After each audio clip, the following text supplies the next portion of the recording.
Mom, if anything happens to me, don't give Ethan a penny until he changes who he is. Those were the last words my daughter Laura said to me before she walked out my door 7 years ago. 6 hours later, she was dead, her car wrapped around an oak tree in the rain. I never imagined those words would haunt me through every milestone, every birthday, and now through the elaborate flower arrangements and champagne fountains at my grandson's wedding. I watched Ethan from across the reception hall, handsome in his tailored tuxedo that cost more than 3 months of my pension. His father, Michael, stood beside him, both of them laughing with the kind of people who measure friendship by net worth. Neither noticed I was sitting alone at the family table. The weight of the secret pressed against my chest like a stone. 33 million. All mine according to Laura's will. Not a cent to Ethan or his father. My modest home in Seattle and simple Toyota Corolla gave nothing away. No one knew that I could buy this entire country club 10 times over without blinking. Mrs. Thompson, a server appeared at my elbow. The father of the groom would like you to join him and your grandson for photos.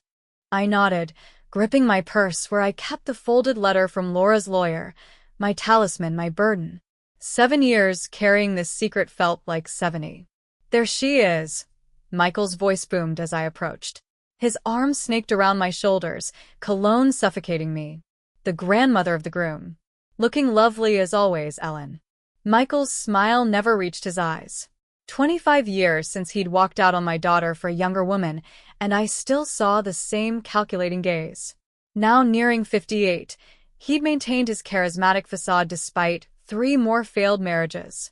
His financial situation, however, was another story. Thank you, Michael, I said, keeping my voice neutral. Ethan barely acknowledged me, too busy showing off his watch to his groomsmen. 70 grand. Custom-made, he was saying. Sophia's dad hooked me up for the wedding. My heart sank. Same old Ethan, measuring life by price tags. I tried so hard after Laura died, opened my home to him when he was 15, still reeling from losing his mother. I cooked his favorite meals, attended every school event, paid for the best therapist in Seattle. But Michael's influence ran too deep. Grandma, stand here. Ethan positioned me like a prop, his hands cold on my shoulders. For a flicker of a moment, I saw Laura in his eyes. Same deep blue, same tiny fleck of gold near the pupil. Then it was gone, replaced by that familiar, entitled stare. The photographer snapped several photos, and I forced a smile. Did they have any idea what I was hiding? That Laura had seen right through both of them? Excuse me. I stepped away as soon as the photos finished, needing air. Outside on the terrace, overlooking manicured gardens, I unfolded Laura's letter again. The paper had grown thin from handling. Mom, I've watched Ethan become more like Michael every year. The materialism, the manipulation, the belief that money is the answer to everything. I failed him as a mother. Maybe I worked too much after the divorce. Maybe I was too lenient. But I can't let my life's work fund the same emptiness that Michael embodies. You're the only one I trust. Use your wisdom. If Ethan ever truly changes, you'll know. Beautiful ceremony, wasn't it? I startled, quickly folding the letter. A young woman in a bridesmaid's dress stood nearby, Sophia's sister, Olivia. Yes, lovely, I managed. Sophia spent months planning every detail. Olivia leaned against the railing. Though she fought with Ethan about the cost. Did you know she wanted something smaller? She actually wanted to donate half the wedding budget to the community center, where she volunteers. My attention sharpened. I didn't know that. Olivia laughed softly. That's my sister. She keeps the volunteer work quiet, says it's not about recognition. She glanced back toward the reception. Between us, I was surprised when she fell for Ethan. They seemed so different. Before I could respond, a commotion erupted inside. Through the terrace doors, I saw Michael swaying on his feet, pointing angrily at Sophia's father. Ethan was trying to pull him away, embarrassment etched on his face. Oh no, Olivia whispered. Mr. Thompson has been drinking since noon. I watched as security discreetly approached.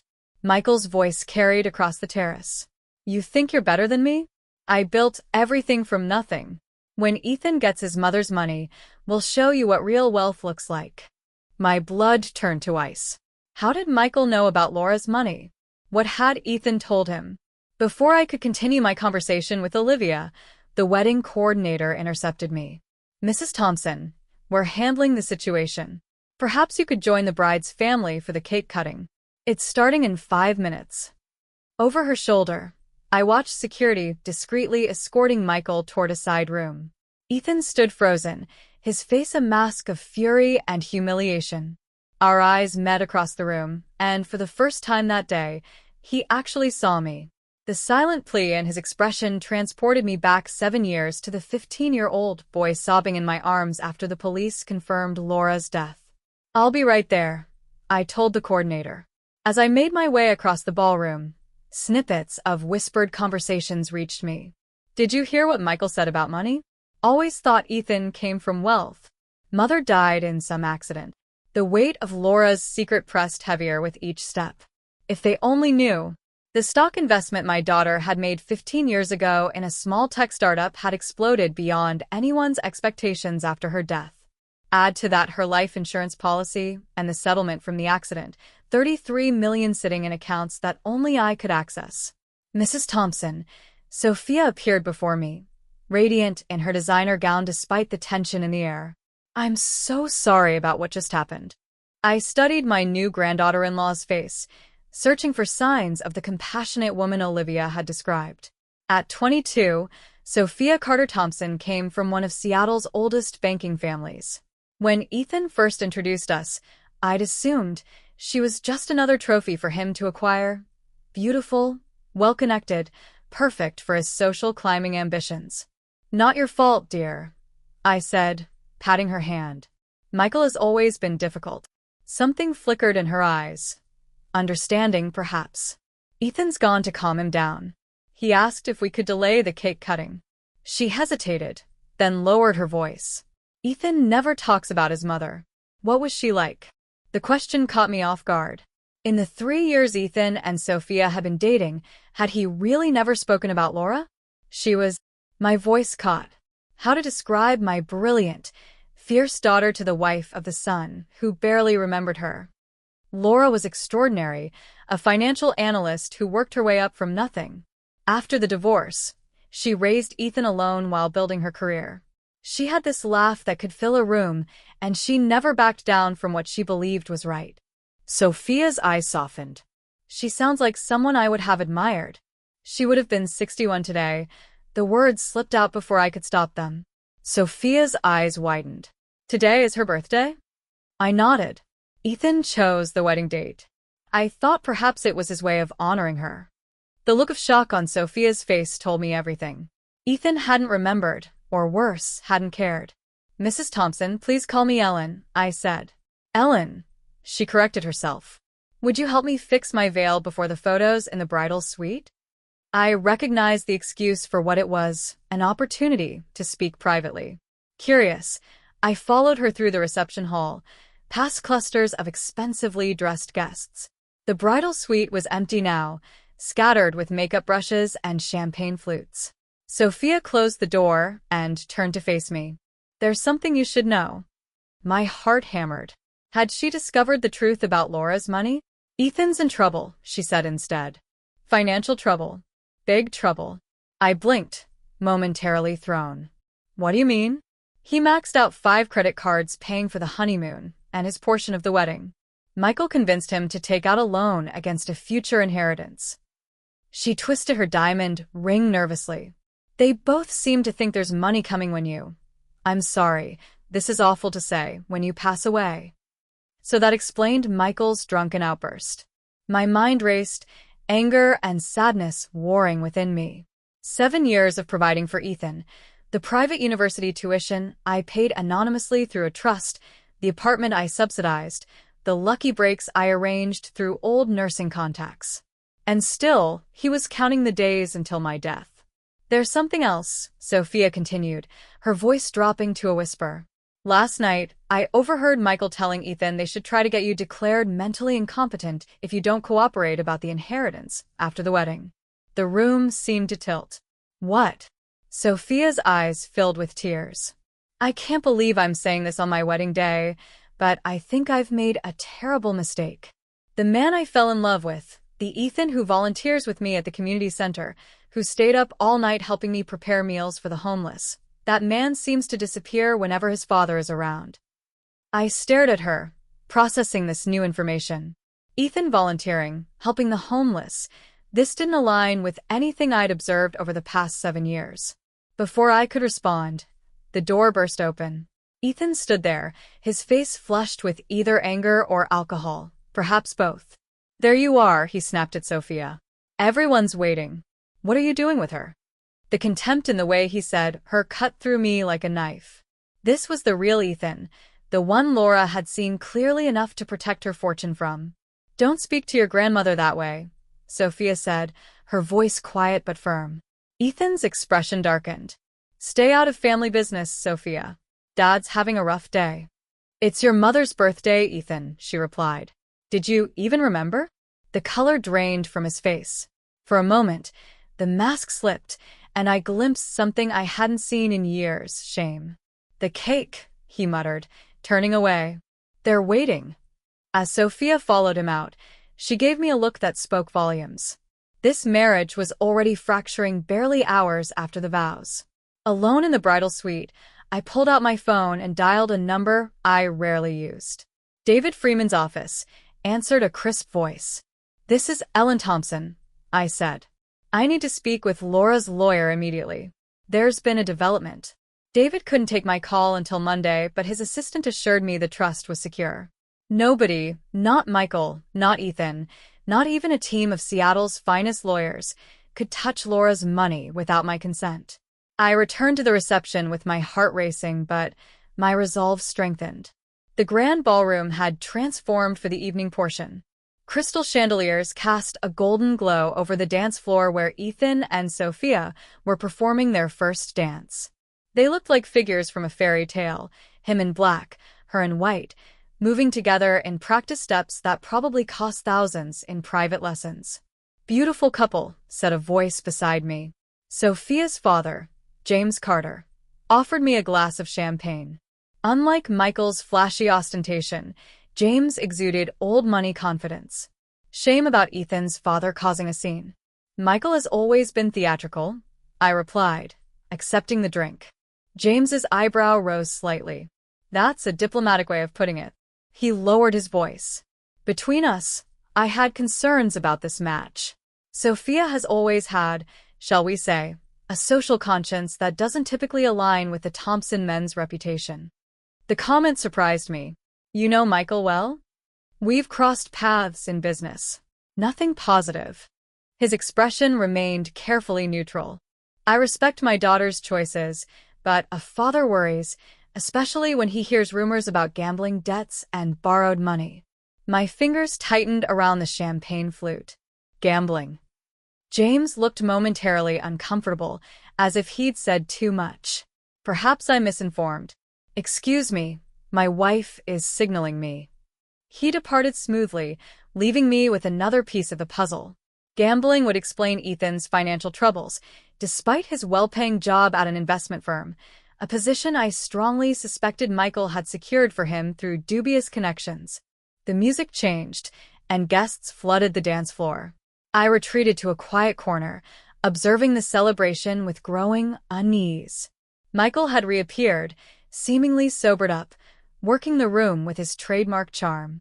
I watched him approach several of James Carter's business associates, clapping shoulders and laughing too loudly. May I have this dance? I turned to find a gentleman about my age, distinguished in his tuxedo, hand extended politely. Thomas Reed, he introduced himself. Friend of the bride's family. Ellen Thompson, I replied, taking his hand after a moment's hesitation. Grandmother of the groom. As we moved to the dance floor, Thomas proved himself an accomplished dancer. I hope you don't mind my forwardness, he said. You looked like you could use a rescue from your thoughts. I smiled despite myself. That obvious? I recognized the look of someone carrying a heavy burden. I wore it myself for years after my wife passed. There was no pity in his tone, just understanding. For a moment, I allowed myself to relax into the dance, grateful for the respite from the tension. "I knew your daughter," he said after a moment, his words nearly stopping my heart. "Laura Thompson, right? Brilliant analyst. She consulted for my firm about 12 years ago." My steps faltered. "You knew Laura?" Thomas nodded. "She had a remarkable mind for investment strategy.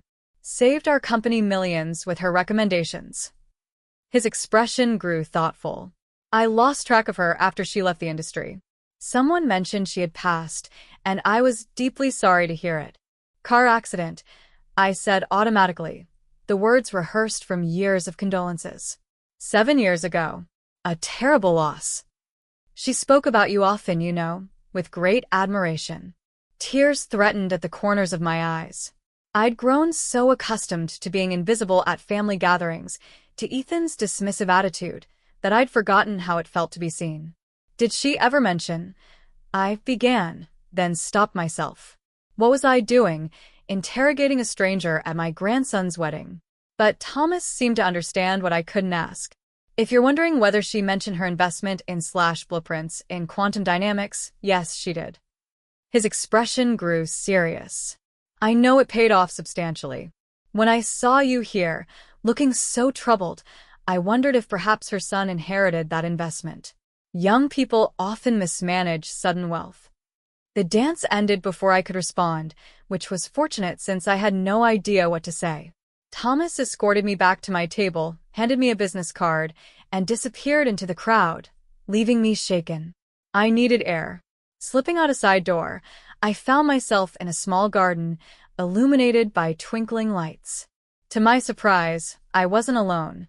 Sophia sat on a stone bench, still in her wedding gown, staring at her phone. She looked up as I approached, hastily wiping her eyes. "Ellen, I'm sorry. I just needed a minute." "Are you all right?" I asked, though the answer was obvious. "No," she admitted with a sad laugh. "My wedding day, and I'm hiding in a garden from my own husband." I sat beside her, careful of her dress. "What happened?" "Ethan's upset because I refused to ask my father for money tonight. He says they need it for an opportunity Michael found." She shook her head. "I told him we agreed. No financial discussions on our wedding day. And he said I clearly didn't understand how the real world works. That maybe he should have married someone who supported his ambitions instead of someone who wastes time serving soup to junkies." The cruelty sounded exactly like something Michael would say. "I'm so sorry, Sophia. He wasn't always like this," I said softly. "When we met in college, Ethan was different, struggling with his classes, working part-time at the campus cafe. He seemed genuine, vulnerable." She twisted her ring. "The community service was his idea, you know. Said his mother used to volunteer, and he wanted to honor her memory." I stared at her in disbelief. "Ethan said that?" She nodded. "The more successful he became at his job, the more time he spent with Michael, the more he changed. It was subtle at first, designer clothes, expensive restaurants. Then came the gambling." "So James was right," I murmured. "My father knows." She looked mortified. "Ethan promised he'd stopped months ago." A text lit up her phone. She glanced down, and her face fell. "They're cutting the cake now. I have to go." As she stood, smoothing her dress, I made a decision. "Sophia, after the honeymoon, I'd like to speak with you and Ethan. There's something you both need to know about the inheritance." She asked perceptively, "About Laura?" "And yes, about what she left behind, but not what Ethan expects." For the first time that evening, I felt Laura's presence beside me, approving as I finally prepared to unveil the truth she'd entrusted to me 7 years ago. The cake-cutting ceremony was a masterclass in pretense. Ethan and Sophia smiled for the cameras, feeding each other bites of 5-tier white chocolate ganache that cost more than my monthly pension. No one watching would have guessed they'd been arguing minutes earlier, or that the father of the groom was being closely monitored by security guards posing as waitstaff. I stood at the periphery, my mind racing from a conversation with Thomas Reed. How much did he know about Laura's investments? Was it a coincidence he approached me tonight, or something more calculated? Quite the spectacle, isn't it? I turned to find Olivia, Sophia's sister, beside me again. She held 2 plates of cake. Thought you might want some since you're hiding in the corner. Thank you, I said, accepting the plate. And I'm not hiding. I'm observing. Same difference at these events. She took a bite of cake. God, 30,000, and it tastes like grocery store sheet cake. I nearly choked. 30,000 for a cake? Olivia rolled her eyes. Ethan insisted. Sophia wanted our mom's best friend to bake it. She does amazing work, but apparently, it wasn't prestigious enough for the Thompson-Carter wedding. She studied me thoughtfully. You don't seem like them, the Thompsons, I mean. I'm not, I said simply. That explains why Sophia likes you. She has a radar for authenticity. Olivia's gaze drifted to where her sister and Ethan were posing for more photos. I worried when she started dating him. He seemed like every other trust fund brat at Dartmouth. But she insisted he was different. She shrugged. I guess she saw something the rest of us missed, or something that wasn't there. Mrs. Thompson. Michael appeared suddenly, his charm dialed to maximum as he addressed Olivia. Would you excuse us? Family matter. Olivia gave me a look that asked if I was okay. I nodded, and she reluctantly moved away. Michael's smile vanished the moment she left. We need to talk about Ethan's inheritance. Direct and tactless. Typical Michael. This isn't the time or place, I replied coolly. It's the perfect time. His voice was low, controlled, but I could sense the desperation beneath it. Ethan's starting a new chapter. He needs his mother's money now, not when you decide he's worthy of it. I stared at him, shocked by his bluntness. What makes you think Laura left him anything? A flicker of uncertainty crossed his face before his confidence reasserted itself. Don't play games, Ellen. Laura had that quantum dynamics investment. Everyone in the industry knew it exploded after her death. That money belongs to her son. Legally, it belongs to whoever she designated in her will, I countered. His eyes narrowed. And you've been controlling it all these years, doling out just enough to keep him dependent on you. Classic manipulation. The accusation, so hypocritical coming from him, made my blood boil. Is that what you've told Ethan? That I'm manipulating him? I've told him the truth, that his grandmother is withholding his birthright. Michael stepped closer, his cologne suffocating me again. He needs that money, Ellen. We both do. We. I repeated, catching the slip. Michael's face hardened. I've invested everything in his future, gotten him connections, opportunities. Now we have a chance at something big. Really big. But we need capital. Another scheme, Michael? Like the real estate development that bankrupted you in 2012, or the restaurant chain that folded in 2018. His eyes widened slightly. You've been checking up on me. I've been protecting my grandson, I corrected. Something Laura would have expected. At the mention of my daughter, something dark flashed across Michael's face. Laura never understood business. All those ethics getting in the way of real success. He leaned in, his voice dropping to a dangerous whisper. Ethan's my son. He's finally becoming the man I raised him to be. Don't interfere with that. The man you raised him to be, I repeated slowly, is exactly what Laura feared. For a moment, raw hatred showed in his eyes. Then, as quickly as it appeared, his mask of charm slipped back into place as he spotted someone approaching. Think about what I said, Ellen. We'll talk again soon. He walked away just as Ethan reached me. My grandson looked flushed, whether from dancing or drinking, I couldn't tell. What did Dad want? He asked, eyes following his father. To congratulate me on your beautiful wedding. I lied, unwilling to drive the wedge between us deeper. Not tonight. Ethan seemed distracted, scanning the room. Have you seen Sophia? She disappeared after the cake cutting. Perhaps she needed a moment to herself. It's been a long day. He frowned. She should be mingling with my clients. I invited the entire executive team from Cascade Capital. On your wedding day? I couldn't keep the surprise from my voice. It's called networking, Grandma, he said dismissively. Something Dad taught me. Every event is an opportunity. The words were so clearly Michael's, parroted with the blind faith of a son who still idolized his father despite decades of evidence of the man's failures. Your mother had a different philosophy, I said carefully. She believed relationships were built on trust, not transactions. Ethan's expression closed. Yeah, well, Mom's philosophy didn't exactly work out for her, did it? Divorced, working 80-hour weeks, then dead at 43. He shook his head. No offense, Grandma, but I've chosen my path. Each word struck like a physical blow.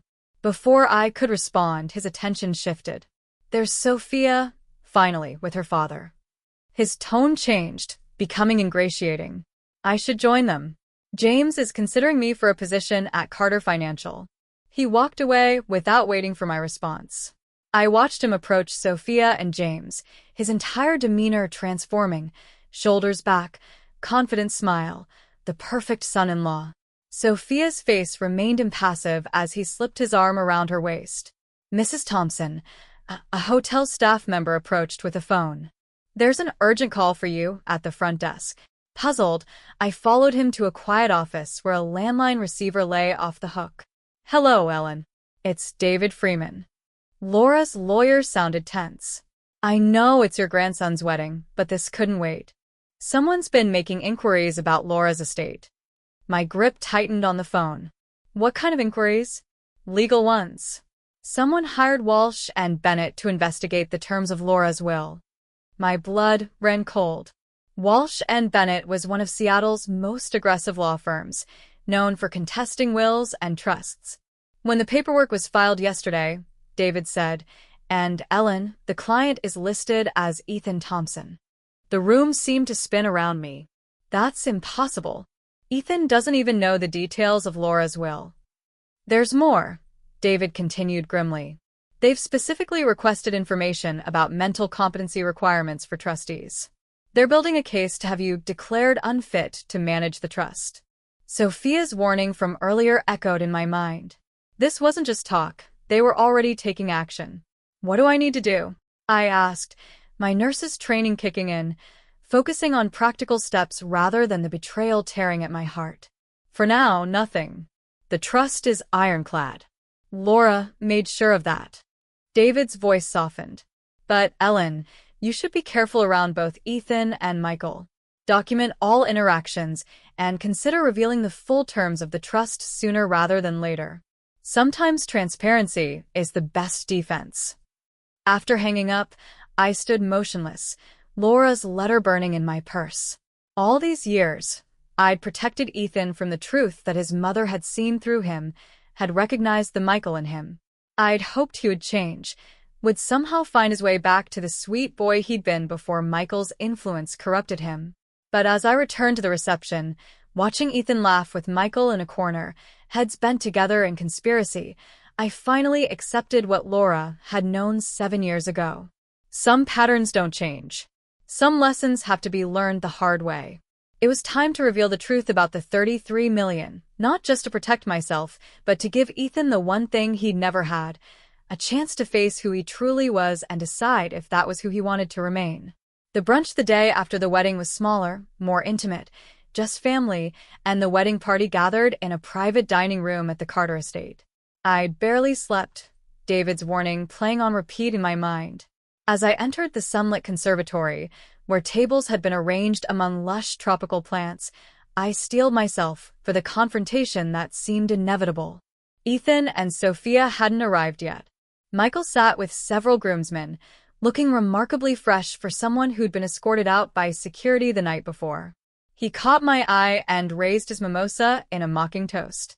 Ellen, James Carter approached, offering me coffee. I hope you found your accommodations comfortable. Very, thank you.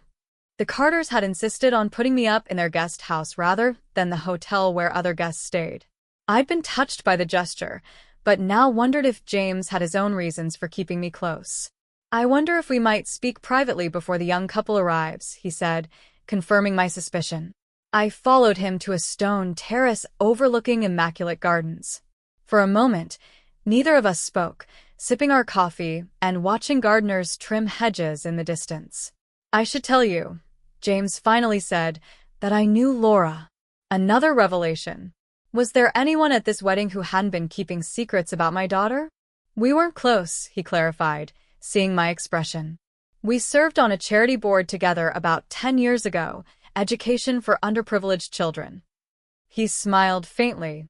She was formidable, challenged our conventional approaches, made us uncomfortable in the best way. I felt a surge of pride. That sounded exactly like Laura.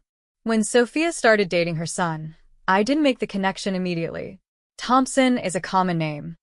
James set down his cup. Once I realized, I looked into Ethan more carefully, his background, his relationship with his father. And I prompted when he paused.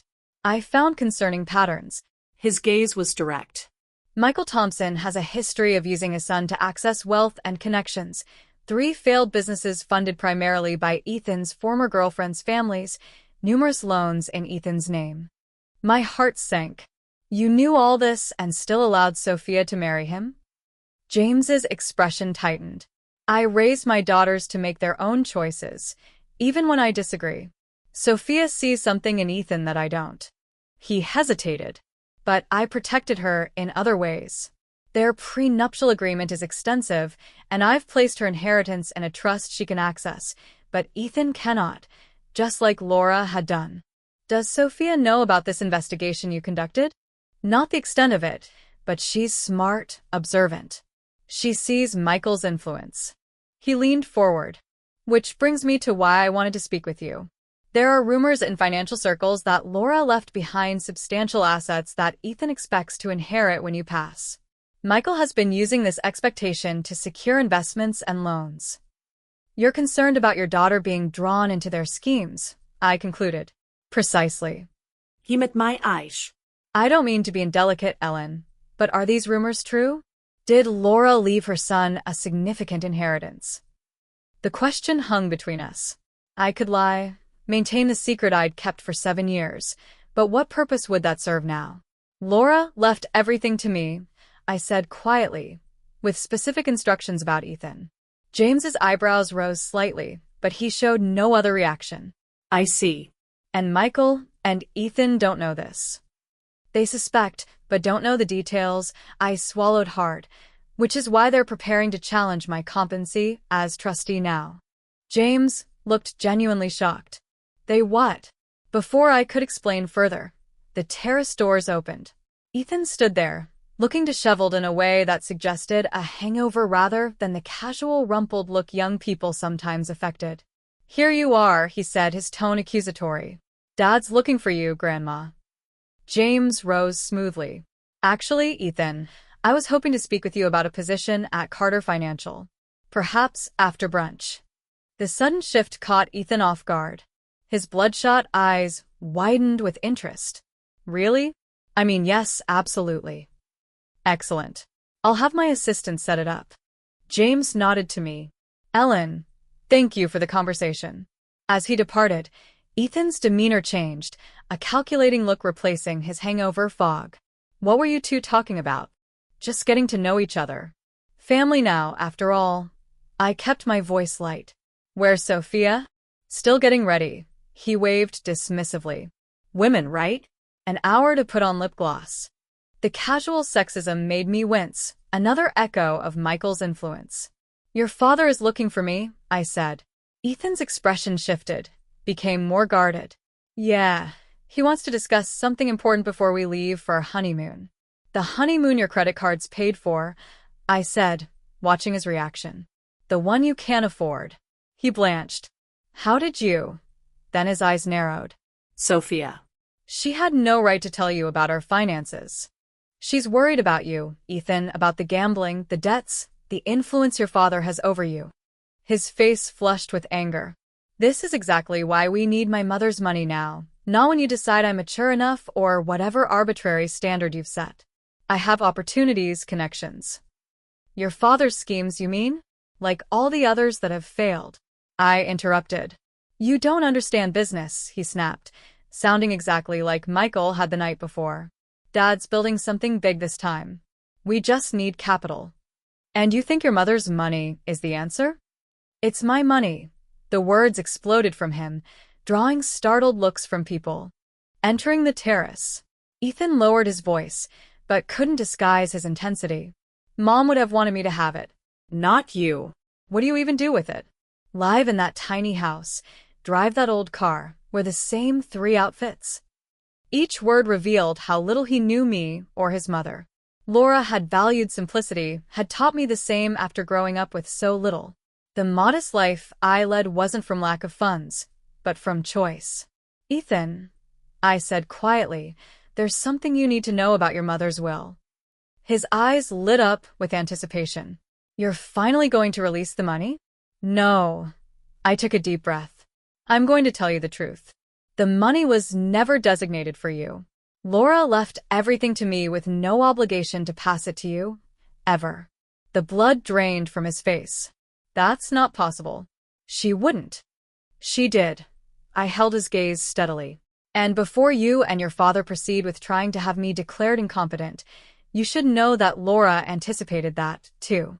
The trust has provisions that would immediately donate the entire amount to charity if such an attempt were made. He staggered back as if I'd physically struck him.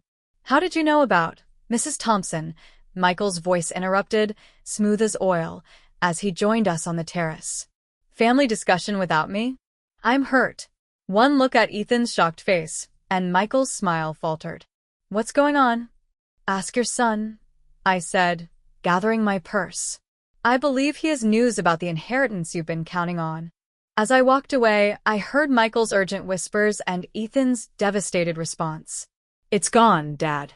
It was never ours to begin with. For the first time since Laura died, I felt the weight of her secret lifting. The truth was out, at least part of it. What I hadn't told them was what Laura had written in her final instructions. If Ethan ever truly changes, Mom, the money is his. You'll know when that time comes. If it never does, use it for good in this world. As I re-entered the brunch, I caught Sophia watching the terrace, concern etched on her face as she observed her new husband's animated conversation with his father. Our eyes met across the room, and I knew the real test was just beginning. 3 weeks passed. Ethan and Sophia were honeymooning in the Maldives, a trip I now knew they couldn't afford.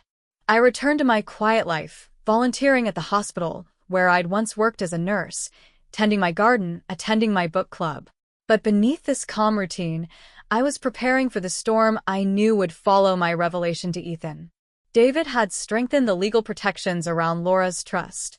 James Carter had discreetly offered his support, including connections to his own legal team if necessary. I'd even had a home security system installed after Thomas Reed called with a cryptic warning. Michael Thompson has been asking questions about you in concerning circles. The calm broke on a rainy Tuesday afternoon.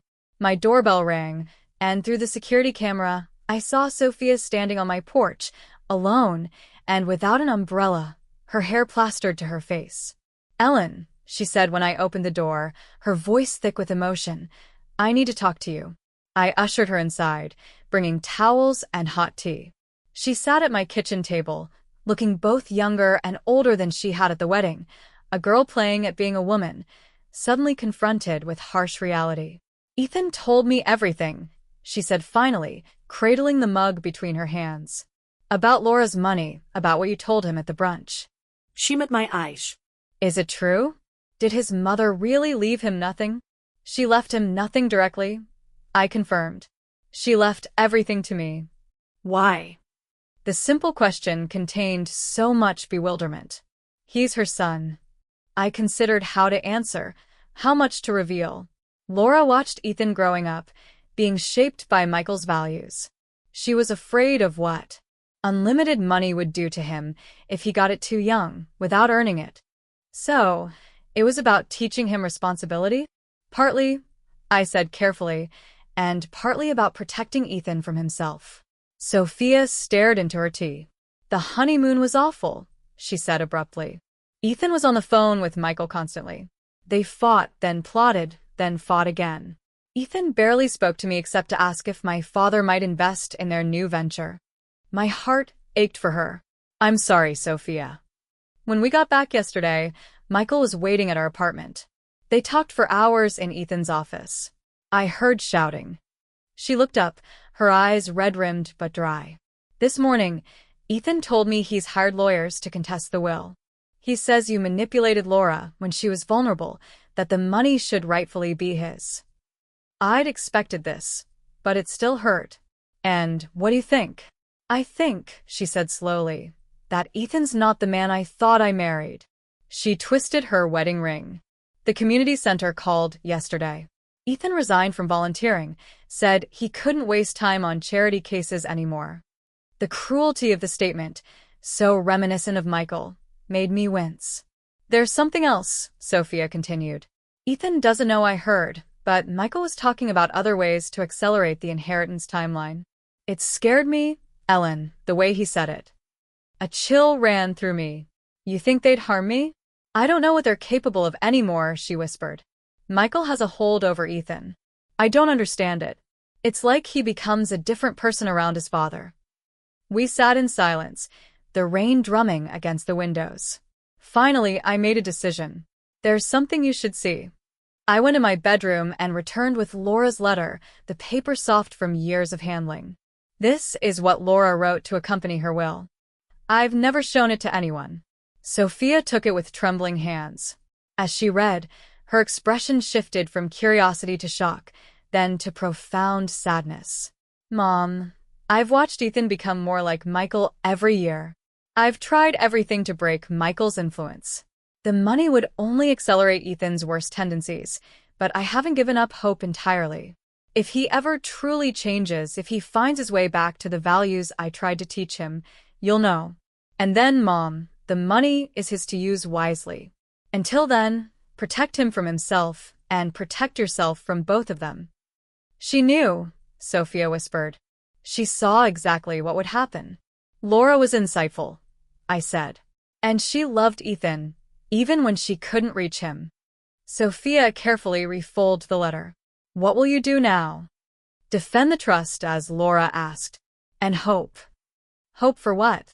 That Ethan finds his way back, that he chooses to be more than Michael's son. Sophia's phone buzzed with a text. Her face tightened as she read it. Ethan wants me home.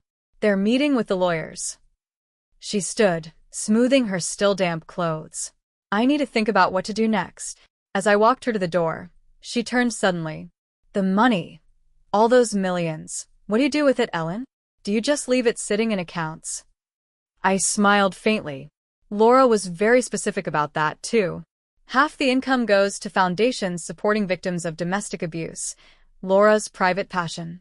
The other half funds scholarships for low-income students in Ethan's name, though he doesn't know it. I paused.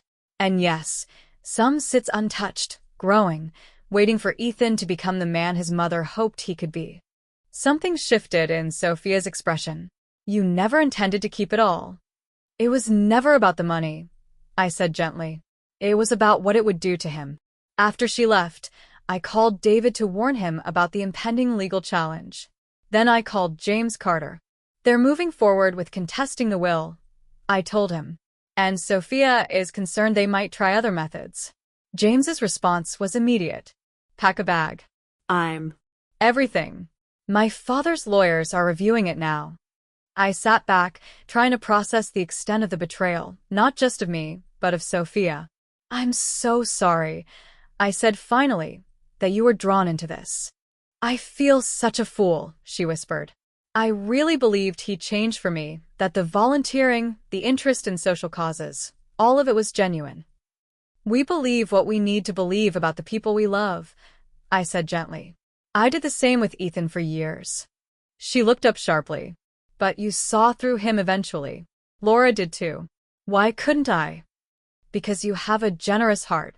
And because Ethan is very much his father's son, charming when he needs to be, convincing in his deceptions. I reached out to take her hand. Laura saw it because she lived with Michael for years. I saw it because I watched it develop. Sophia wiped away a tear. What do we do now? We protect ourselves, I said firmly, and we follow Laura's plan, which has worked exactly as she intended so far. What do you mean? Laura knew that one day the truth would force Ethan to confront who he really is, who he's chosen to become. That moment has arrived. I stood, suddenly feeling every one of my 66 years. The question now is whether Ethan will continue down Michael's path or finally find his way back. After everything in these emails, do you still believe he can change? she asked incredulously. I have to, I said simply. He's still Laura's son. The next morning brought clear skies and an unexpected visitor. Olivia arrived at the guest house as I was having coffee on the terrace. Sorry to intrude, she said, looking uncomfortable. Dad asked me to check if you needed anything. That's very kind, but I'm fine, I assured her. She lingered, shifting her weight from one foot to another. Is it true what Sophia told us last night about Ethan and his father? I nodded. I'm afraid so. Olivia's expression hardened. I knew it. From the first time I met him, something felt off. The way he watched everyone, calculated every interaction. She sat down across from me. Sophia wouldn't listen. She said I was being judgmental, that Ethan had hidden depths. He does have depths, I said quietly, just not the kind she hoped for. She's devastated. Dad's talking about annulment, but she won't discuss it yet. Olivia studied me with curious intensity. Why aren't you more angry? They were literally plotting against you. It was a fair question. I've had 7 years to prepare for this moment. Laura warned me it would come. She sounds like she was remarkable. She was. I smiled at the memory of my fierce, principled daughter. And she'd be grateful for how your family has supported Sophia through this. Olivia's phone chimed with a text. Her expression changed as she read it. Oh no. What is it? Ethan's here at the main house. He's demanding to see Sophia. I rose immediately. I should. No, Olivia said firmly. Dad and our security team are handling it. You should stay here where it's safe. But I was already gathering my things. Olivia, I've been avoiding this confrontation for 7 years. It's time. She looked like she wanted to argue, but instead offered her arm. Then I'm coming with you. We walked briskly across the expansive grounds toward the main house. Even from a distance, I could hear raised voices. As we rounded a hedge, the scene came into view. Ethan standing at the front entrance, gesturing angrily as James Carter blocked the doorway. 2 security guards stood nearby, alert but not yet intervening. My wife. Ethan was shouting. You can't keep her from me. She doesn't want to see you, James replied, his voice controlled but firm. I suggest you leave before this becomes more embarrassing for everyone. This is her fault, isn't it? Ethan jabbed a finger toward me as Olivia and I approached, filling Sophia's head with lies about me and my dad. James turned, alarm crossing his face when he saw us. Ellen, you shouldn't be here. Olivia, take her back to the guest house. But I gently disengaged from Olivia's arm and stepped forward. It's all right, James. Ethan and I are overdue for an honest conversation. Ethan's face was flushed with anger, his hair disheveled. He looked like he hadn't slept. Honest? That's rich coming from you. You've been lying to me my entire life about my mother's money. Your mother made her decisions based on what she knew of your character, I said calmly. And your actions since then have only confirmed her judgment. He flinched as if struck. You turned Sophia against me, made her spy on me, steal private communications. No one turned me against you, Ethan. You did that yourself. Sophia's voice came from the doorway. She stood there, pale but composed, her father moving aside to let her through. I found those emails because I was worried about you, about what you and Michael were planning. Ethan's expression shifted, the anger momentarily replaced by calculation. Babe, you don't understand. Dad gets carried away sometimes with how he phrases things. We were just trying to protect what's rightfully mine. By deceiving me? By using me to get to Ellen? Sophia's voice trembled. The volunteer work, the interest in my causes, was any of it real? A flicker of shame crossed Ethan's face before hardening again. I did what I had to do.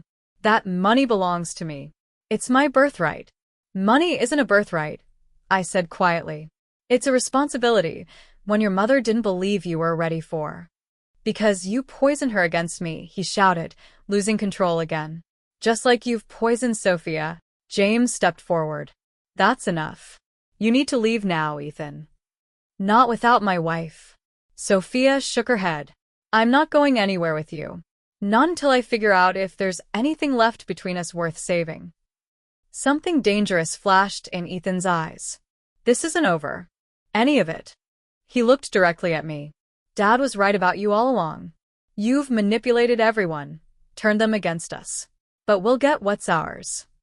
As he stormed off toward his car, Sophia let out a shaky breath. I've never seen him like that. I have, I said softly, when he was 16, angry at the world for taking his mother. Michael channels that anger, uses it. James placed a protective arm around his daughter. We should go inside. The lawyers will be here soon to discuss options.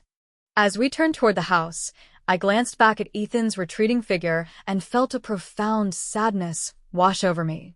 In trying to protect him from himself, had Laura's plan only pushed him further into Michael's toxic influence? Or was this confrontation exactly what needed to happen, the breaking point before any healing could begin? Either way, the battle lines were now clearly drawn, and I knew with cold certainty that Michael wouldn't stop until he had what he believed was his due, even if it meant destroying what remained of his son's integrity to get it. The next 2 days passed in a blur of legal consultations and security precautions. James's team discovered that Michael had substantial gambling debts to dangerous people, explaining his increasing desperation. Sophia filed for a temporary restraining order after Ethan showed up at her office, causing a scene. I sat through hours of depositions, defending Laura's will against accusations that I had exercised undue influence over my dying daughter. By Friday evening, I was exhausted. I sat alone in the guest house, watching darkness fall over the Carter estate, when my phone rang. The number was blocked. Hello, I answered cautiously. Mrs. Thompson, the familiar voice of Thomas Reed caught me by surprise. I need to see you. It's urgent. Mr. Reed, I don't think. It's about Laura, he interrupted, and about Michael. I have information you need to hear in person. I hesitated, recalling James's warnings about trusting anyone connected to this situation. I'm not at home. I know you're at the Carter estate. When I remained silent, he added, Michael has been monitoring your movements.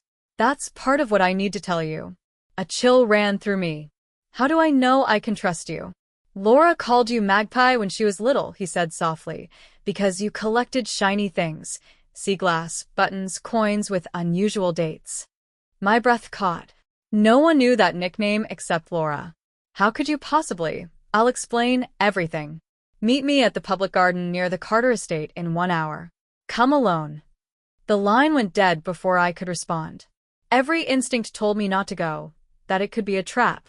But the mention of that childhood nickname, something so private, so personal, gnawed at me. After 15 minutes of internal debate, I made a decision. I wouldn't go alone. James was reluctant but understood when I explained. My head of security will be nearby, out of sight, he assured me. Olivia insisted on driving you. She'll stay in the car at a distance. Thank you, I said, touched by their concern. I know this isn't your fight. He smiled grimly. Michael Thompson made it our fight when he used my daughter in his schemes. The public garden was nearly empty as dusk deepened into night. A few couples strolled along distant paths, enjoying the warm evening. I sat on a bench near the central fountain, as instructed, with Olivia's car visible in the parking lot beyond. Mrs. Thompson? I startled, turning to find Thomas Reed settling beside me. He looked more haggard than at the wedding, his expensive suit slightly rumpled. Thank you for coming, he said. I know it was asking a lot, given the circumstances. How did you know about Magpie? I demanded. He smiled faintly. Laura told me. We were closer than I implied at the wedding. Understanding dawned. You were involved with my daughter. He nodded. For nearly 2 years before her accident. We kept it private because of her position at the firm and because... He hesitated, because Michael was still a complication in her life through Ethan. My mind raced, trying to reconcile this revelation with what I knew of Laura's final years. She never mentioned you. She was protecting me, he said simply. Michael had threatened anyone she dated after him, professional sabotage, personal harassment. He couldn't stand the idea of her moving on. Thomas looked down at his hands. When Laura made that investment in quantum dynamics, I helped her structure it. I knew how valuable it could become. You knew about the money all along. I knew there would be money eventually. I didn't know she'd left it all to you until after she died. His expression grew serious. Which brings me to why I asked to meet you. Michael has become dangerously obsessed with getting that money. He's hired people to watch you, to look for any vulnerability in the trust. How do you know this? Because he approached me last week, offered me a percentage if I would help him challenge the will based on my relationship with Laura. Thomas's face hardened. He thought I would betray her for money. And you refused? Of course I refused. But it made me realize how far he's willing to go. He leaned closer. Michael has evidence of your recent doctor visits. He knows about your heart condition. My blood ran cold. My mild arrhythmia was nothing serious, but in the hands of Michael's lawyers, it could be weaponized to question my competence. There's more, Thomas continued. He's been manipulating Ethan since Laura died, feeding him a distorted version of his mother, making her seem weak, financially foolish, easily influenced by you. His eyes met mine. Laura was the strongest, most clear-headed woman I've ever known. Yes, I whispered she was. I've kept silent for years out of respect for her wishes. But seeing what Michael is doing to Ethan, using him as a pawn, he shook his head. Laura wouldn't want that. She always hoped Ethan would break free of his father's influence. Why are you telling me this now? Because I have something that might help. He reached into his jacket and removed a sealed envelope. Laura gave this to me before she died. Said if anything happened to her, I should hold on to it unless Ethan ever ended up exactly like his father. Her words. I took the envelope with trembling hands. What is it? A letter and a USB drive containing recordings of conversations between Laura and Michael in the years after their divorce. Things he said about Ethan, about his plans to use the boy to get Laura's money eventually. Thomas's expression was grim. It's ugly, Ellen. She recorded him threatening her, mocking Ethan's weakness for caring about others, bragging about how he was molding the boy in his image. I stared at the envelope, understanding the weight of what it contained. Why didn't she use this during the custody battle? She tried. The judge ruled the recordings inadmissible. Michael's lawyer argued they were obtained without consent. He smiled sadly. Laura kept them anyway. Said someday Ethan might need to hear the truth about his father. And you think that time is now? I think Ethan deserves one last chance to see Michael for who he truly is, Thomas said quietly. Before he loses everything that matters, his marriage, his integrity, his mother's legacy. As I slipped the envelope into my purse, a twig snapped nearby. Thomas tensed, scanning the darkness. We should go. I don't trust Michael not to have followed me.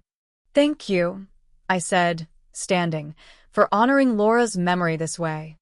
He nodded, his expression softening. She was the love of my life, Ellen. I couldn't save her, but perhaps we can still save her son. As I walked back toward Olivia's waiting car, I felt Laura's presence more strongly than I had in years. The pieces she had put in place, the trust, the recordings, even Thomas, were finally converging. The battle for Ethan's soul was reaching its climax, and for the first time since the wedding, I felt a flicker of hope that Laura's plan might work exactly as she had intended. Chapter 9. The confrontation, the recording, was worse than I'd imagined. Michael's voice, slightly younger but unmistakable, filled the guest house living room where James, Sophia, Olivia, David, and I gathered to listen. The kid's soft, just like you made him. All that volunteer crap, the feelings talks. He's 15, Laura. He should be learning how the world really works, not crying over homeless people and stray dogs.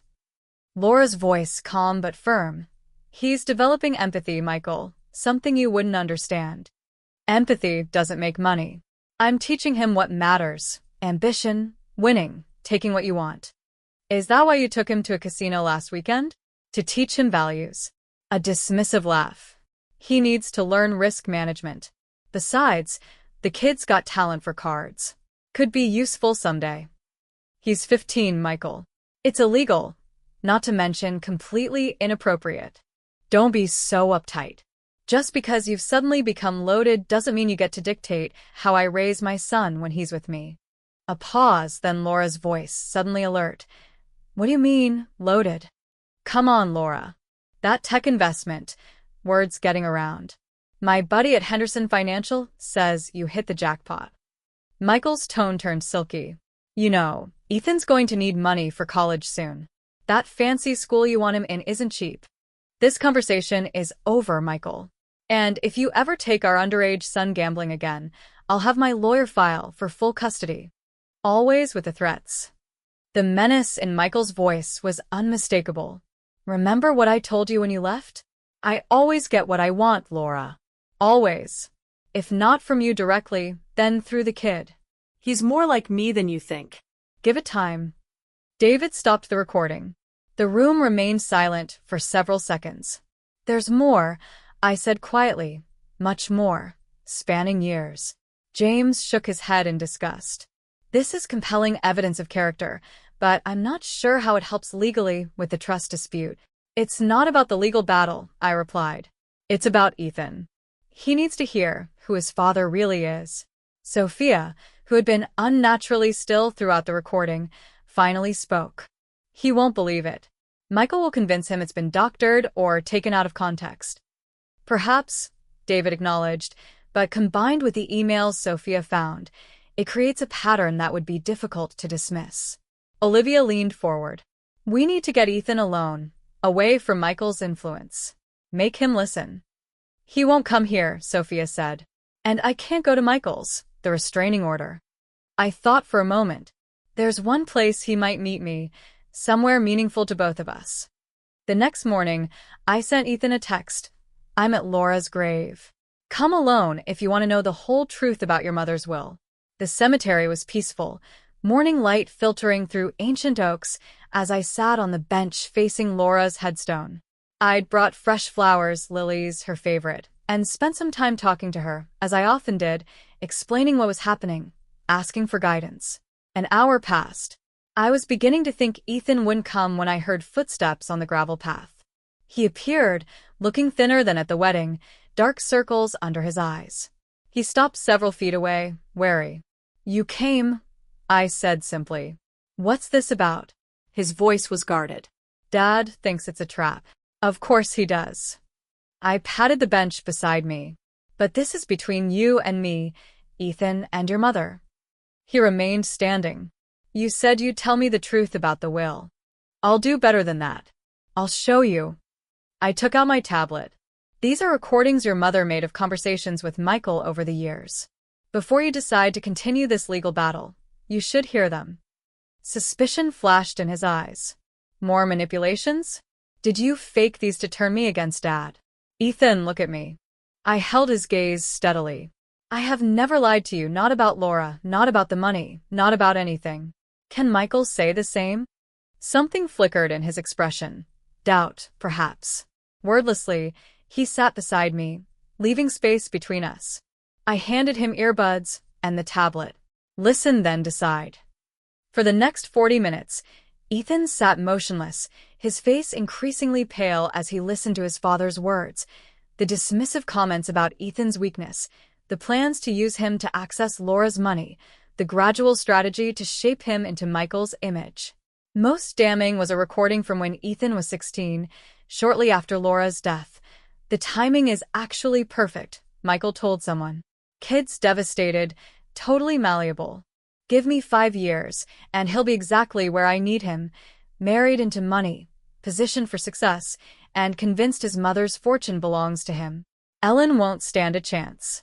When the recordings finally ended, Ethan sat frozen, staring at Laura's headstone.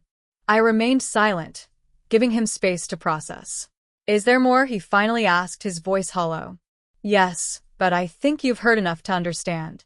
He removed the earbuds, his movements mechanical. Why didn't you show me these years ago? Laura left instructions.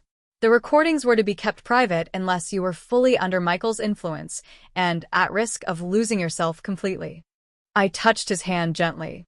She always hoped you'd find your own way without needing to hear these ugly truths. Ethan's breathing became ragged, his control slipping. I trusted him. Everything I've done, college, career, even marrying Sophia, all guided by him. I know, I said softly. Was anything he ever told me true? About Mom, about you, about anything? He stood abruptly, pacing before the grave. The things I've done, the person I've become. He looked at me, really looked at me, perhaps for the first time in years. I threatened you, my own grandmother. I was going to have you declared incompetent because he convinced me you'd stolen what was mine. You were a child when Laura died, I said gently. Michael was the parent you had left. It's natural you trusted him. Stop making excuses for me. The words burst from him. I'm not a child anymore. I've made my own choices. He gestured toward the tablet. Even after hearing all that, part of me still wants to defend him. What does that say about me? I stood, closing the distance between us. It says you're loyal, that despite everything, you wanted to believe in your father's love. Ethan turned away, his shoulders shaking. I waited, giving him the dignity of privacy in his grief.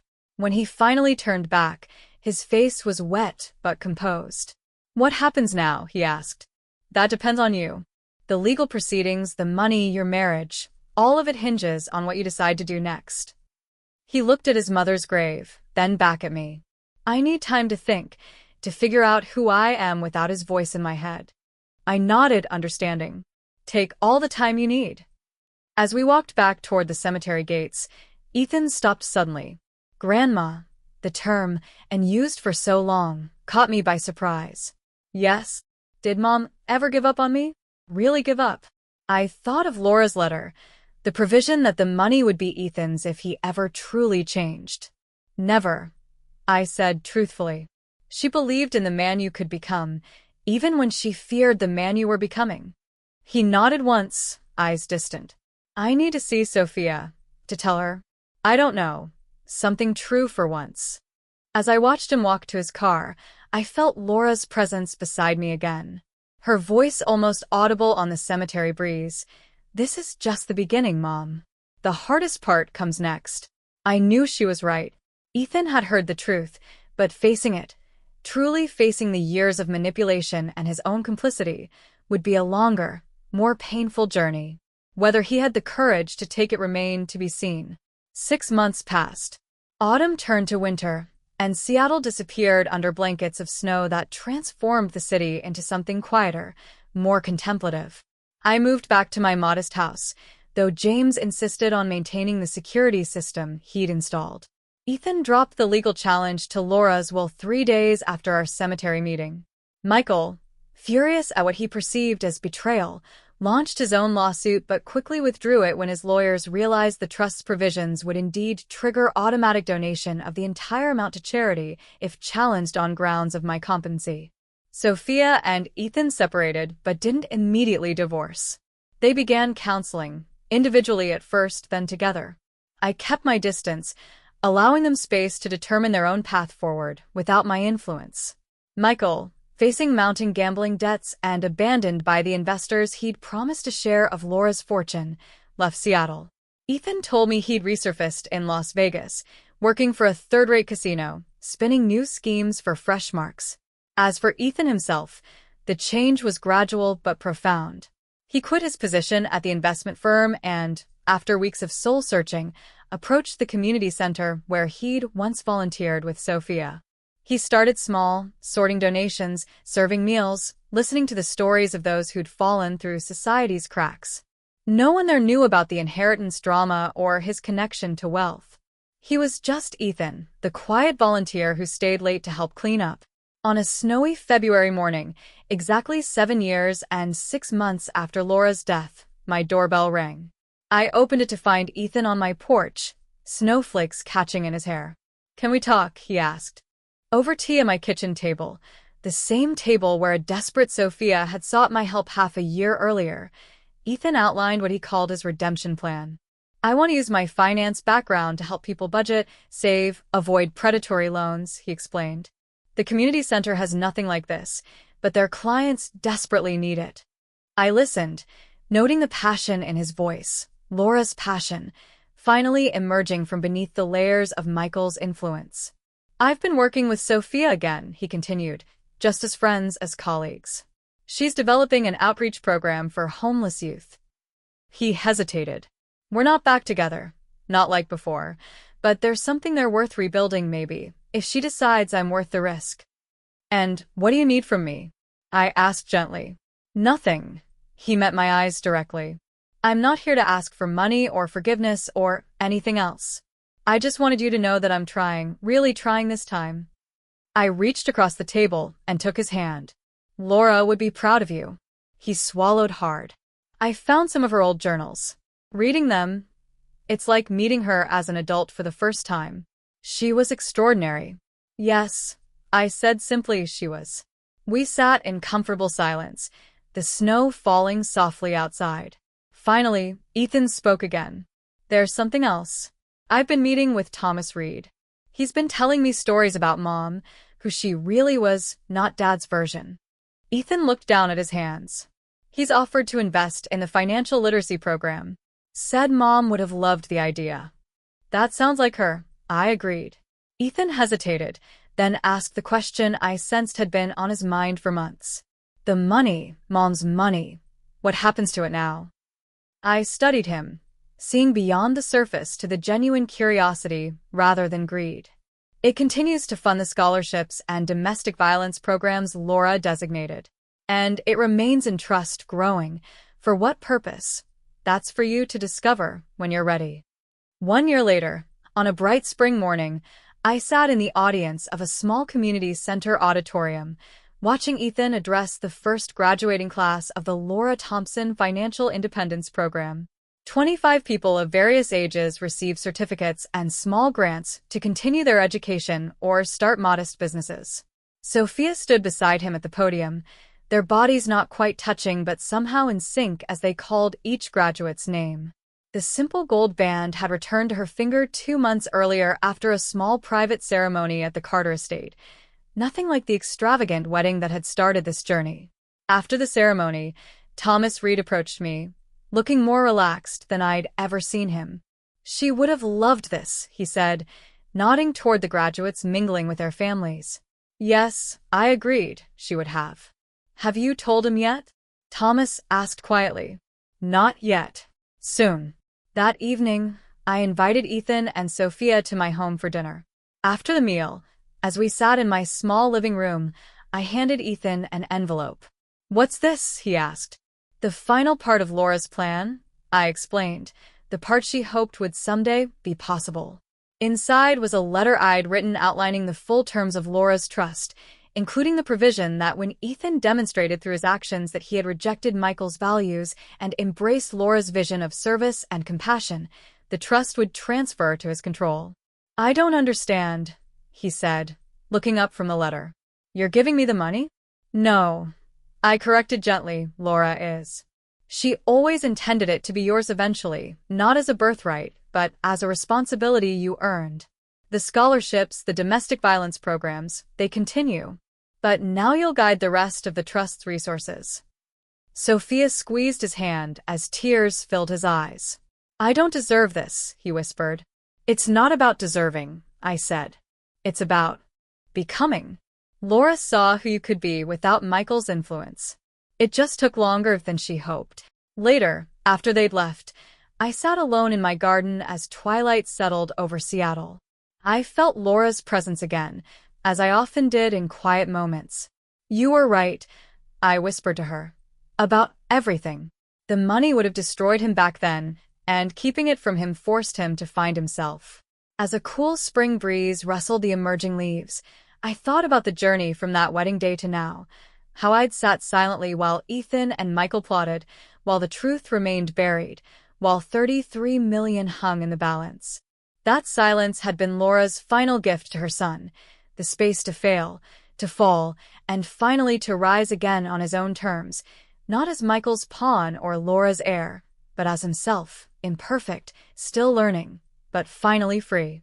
I smiled up at the emerging stars. Well played, my girl, I whispered. Well played indeed. 5 years later, the Laura Thompson Foundation has funded financial literacy programs in community centers across 30 states. Ethan and Sophia work side by side, their partnership stronger for having been broken and deliberately rebuilt. They have a 3-year-old daughter named Laura, who already shows her grandmother's determination and her great-grandmother's kindness.